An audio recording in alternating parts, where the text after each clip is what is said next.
Dear student, myself Amit Chaturvedi. Today's topic is majoritarianism in Sri Lanka. Sri Lanka emerged an independent country in 1948. Sri Lanka जो है 1948 में आज़ाद हुआ. The leader of the Sinhala community sought to secure dominance over government by virtue of their majority. तो जब श्रीलंका आज़ाद हुआ 1948 में, जो Sinhala community के लीडर थे वो लोग अपने मेजोरिटी के दम पर गवर्नमेंट में अपना डोमिनेंस स्थापित करने लगे, यानी कि डोमिनेंस मीन्स प्रभुत्व, अपना प्रभुत्व स्थापित करने लगे. एज ए रिजल्ट, जिसके परिणाम स्वरूप the democratically elected government adopted a series of majoritarian measure to establish Sinhala supremacy.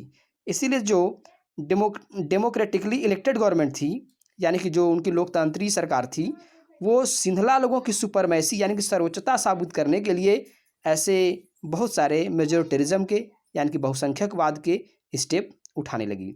ऐसा ही एक्ट 1956 में लागू हुआ. In 1956 an act was pass to recognize Sinhala as the only official language disregarding Tamil.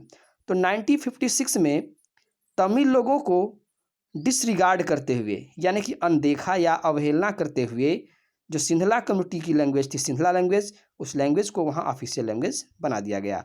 The government followed preferential policies that favored Sinhala applicants for university position and government job. अब जो government बनी थी जिसमें सिंहला लोगों की मेजोरिटी थी, वो लोग गवर्नमेंट जॉब में, यूनिवर्सिटी में उन लोगों के लिए सीट रिजर्व करने के लिए ऐसे न्यू रूल्स बनाने लगे. New constitutions stipulated that state shall protect and foster Buddhism. जो नया कॉन्स्टिट्यूशन बना उसको स्टिपुलेट किया गया, मतलब उसमें निर्देशित किया गया कि जो स्टेट गवर्नमेंट है वो बुद्धिज्म को बढ़ावा दे और प्रोटेक्ट करे. All these government measure coming one after the other, एक एक करके ऐसे बहुत सारे मेजरमेंट आते रहे. Gradually increase the feeling of alienations among the Sri Lankan Tamil, और धीरे धीरे जो श्रीलंकन तमिल थे वो अपने आप को एलिनेट फील करने लगे, यानी कि अलग या बेगानापन महसूस करने लगे. They felt that none of the major political parties led by Buddhist Sinhala leader were sensitive to their language and culture. उनको ऐसा महसूस होने लगा कि सिंहला कम्युनिटी का कोई भी लीडर जो ऐसा नहीं है जो उनकी लैंग्वेज और कल्चर के प्रति सेंसिटिव हो, यानी कि उनके कल्चर और लैंग्वेज का ध्यान रखता हो. They felt that the constitution and government policy denied them equal political right. उनको ऐसा महसूस हुआ कि कॉन्स्टिट्यूशन में भी और गवर्नमेंट पॉलिसी में भी उनके पॉलिटिकल राइट को डिनाइड कर दिया गया है, यानी कि उनको वंचित या मना कर दिया गया है. Discriminated against them in getting job and opportunity and ignored their interest. और उनको ये भी महसूस हुआ कि गवर्नमेंट जॉब में या और भी अपॉर्चुनिटी में उनके इंटरेस्ट को इग्नोर किया जा रहा है और डिस्क्रिमिनेशन यानी कि भेदभाव किया जा रहा है. As a result the relation between the Sinhala and Tamil community stand over, जिसके परिणाम स्वरूप सिंहला और तमिल कम्युनिटी के बीच में टेंशन बढ़ता चला गया.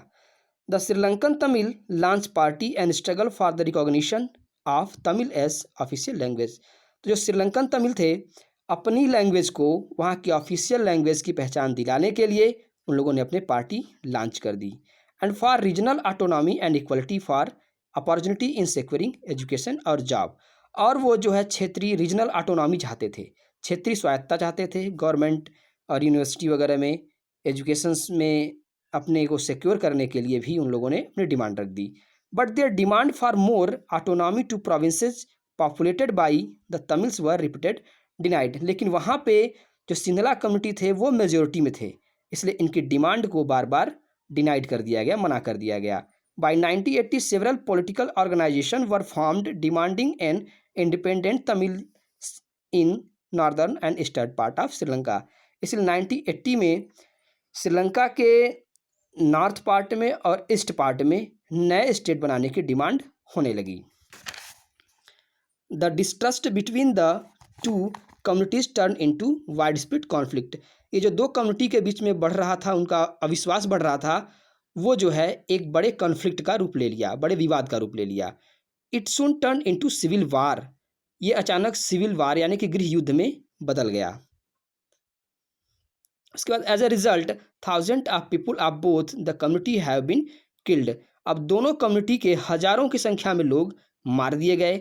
Many family were forced to leave the country as a refugee and many more lost their livelihood. बहुत सारे लोगों को रिफ्यूजी की तरह देश छोड़कर जाना पड़ा और बहुत सारे लोगों की जो लाइवलीहुड थी, यानी कि जो जीवन यापन था, वो भी लॉस्ट हो गया।